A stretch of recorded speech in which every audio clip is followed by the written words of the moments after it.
Team coverage this morning to follow that impact. Tom and Terry are in the tracking center. Yeah, Terry, what are you seeing today?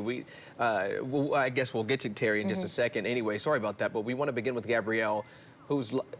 Okay, we're going to go back to Terry. Gabrielle standing by. I think we're having some connectivity issues. Terry, what are you seeing? Yeah, so we're seeing much quieter conditions out there this morning. Donovan and Teresa, as you can see, looking out over downtown Grand Rapids and even into the Muskegon area. We, of course, did have that violent weather that rolled through the area. Started out with the heavy rain that began to develop late yesterday afternoon and then continued as the warm front and low pressure center tracked overhead created the environment for the development of those pockets of severe weather, including isolated tornadoes. That system is now pressed off to the east. Here's a look at what we call our local storm reports, and these are the pockets of where the weather was the most intense. Everything from very strong winds that did create some issues in some locations from Montcalm and Kent counties over through the Ionia County area into Lansing, Berry County over toward Allegan County, and then certainly into Allegan, Van Buren, and Kalamazoo counties and points off to the south. In addition to the potential tornadoes developing, we also had some very heavy rainfall. In fact, the overnight period, we had a flood warning in effect through this corridor, and you can see there were isolated amounts of 2 to 3 inches of rain that fell within just a short period of time. Those flood warnings have now been discontinued. Temperatures to start the day are holding in the upper 50s to low 60s, and will be tracking again a return to drier weather for most of today with a high near 80 degrees. Outside chance of seeing a pop-up thunderstorm this afternoon. Most of today will be dry, but as the warm and muggier weather builds with highs in the 80s and lows in the 60s for Friday, Saturday, Sunday, we are looking at the potential for a few more rounds of showers and thunderstorms to develop. So again, we'll be looking at much calmer wind conditions for today.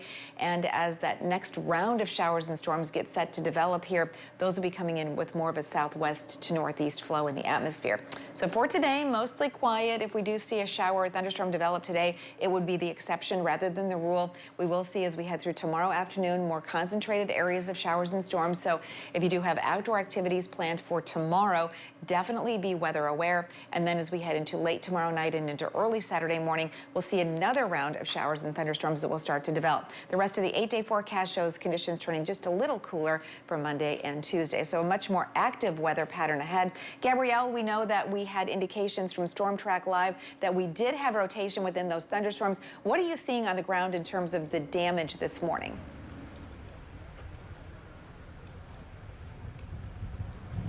Yeah, Terry, right now we're at a storage facility here in Collin, and I don't know if you can see much of the damage right now, but the roof, again, of this storage facility is completely gone. We are expecting analysts with the National Weather Service to be here today to determine whether or not there was a tornado here to confirm that. We are partners with the Michigan Storm Chasers who were out here last night tracking what was on the ground. They say that they saw lightning flashing and they were able to see a funnel cloud, but based on their location, they weren't able to see if it actually touched the ground. So we just got here, Terry, maybe 5 minutes ago, and so we're still trying to walk around. There are people here.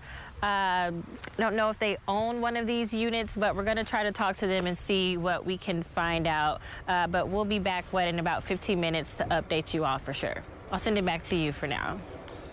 Taking a look at how we're doing out there across area roadways. The good news is right now, all that rain and those storms have moved out of the area, so the weather really not going to be too much of a factor for your morning commute. Keep in mind if you're driving in some of those more rural areas where we did see some of those strong storms move through yesterday, drive with vigilance this morning as you may come across a tree or limb that is down that no one has found yet. Right now, we are working with road construction, right lane closed along southbound lanes of US 131. That's between Ann Street and towards the I-196 corridor. We do tend to see backups in the area as a result of that. So that usually starts about 6:45 or so in the morning, so fully plan on that once again. Other than that, as we take a look at all of the freeways heading into and around the downtown Grand Rapids area, right now we do remain crash-free, and so far we're not working with any of those backups that we've seen throughout the week. Here's a live look for you, US 131 northbound and southbound in downtown Grand Rapids. This is the S-curve. You can see we are working with relatively light traffic out there. I'll have another update for you coming up in about 15 minutes.